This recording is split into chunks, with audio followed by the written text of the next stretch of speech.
Nah ini, dampaknya teman-teman setelah saya bikin media pembelajaran yang mulai memahami murid, jadi setelah tahu ya ternyata yang dibutuhkan murid itu tadi itu saya ketika bikin satu lagu Gurindam aja tuh lumayan lama teman-teman, effort effort banget, ya sekitar 1 minggu.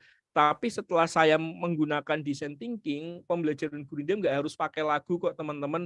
Sesederhana mungkin saya bikin, apa namanya, eee kertas kosong kemudian, isinya gurindam tapi mungkin bagian akhirnya saya kosongi gitu tuh. Itu bisa membantu, murid-murid teman-teman, kertas kosong itu tuh isinya lebih kontekstual, gurindam tapi kontekstual. Itu ternyata lebih membantu murid teman-teman dan biaya nggak terlalu mahal, nggak begitu effort bikinnya. Kalau bagi teman-teman kan, "Pak, kalau lihat video saya ya mungkin tuh ada yang down, 'Ah, saya nggak bisa bikin video Pak, saya nggak pede untuk nyanyi kayak gitu.'" Nggak harus teman-teman. Media yang bagus itu tuh bukan karena, canggihnya, bukan karena kerennya, tapi yang dibutuhkan murid yang bisa membantu murid teman-teman itu. Nah, dari situ teman-teman semuanya, aku ngerasa setelah itu, wah murid tuh happy belajarnya, kemudian lebih fokus karena media itu tuh ngelibatin murid ya, nggak ada jeda waktu murid untuk ngelamun tuh nggak ada. Medianya itu emang benar-benar membuat murid tuh terlibat di situ.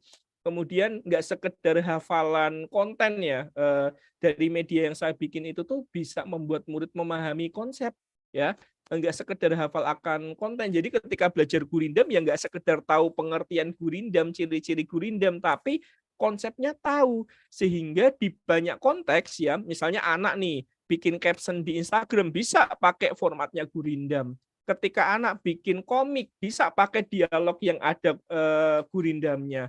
Ketika anak bikin vlog, ada konten, konteks gurindamnya. Ketika anak misalnya bikin lirik lagu, bisa ada konteks gurindamnya. Jadi, ketika anak memahami konsep itu nggak sekedar berhenti ngerjain soal ujian di banyak konteks ya, ketika dia punya hobi apa, gurindam itu tuh bisa diaplikasikan teman-teman semuanya ini. Bedanya sama yang tadi pertama saya bikin ya teman-teman. Jadi jangan sampai bikin media itu hanya untuk ya itu hafalan doang teman-teman semuanya. Kemudian ya itu murid tidak hanya belajar konten. Nah itu yang aku dapetin teman-teman.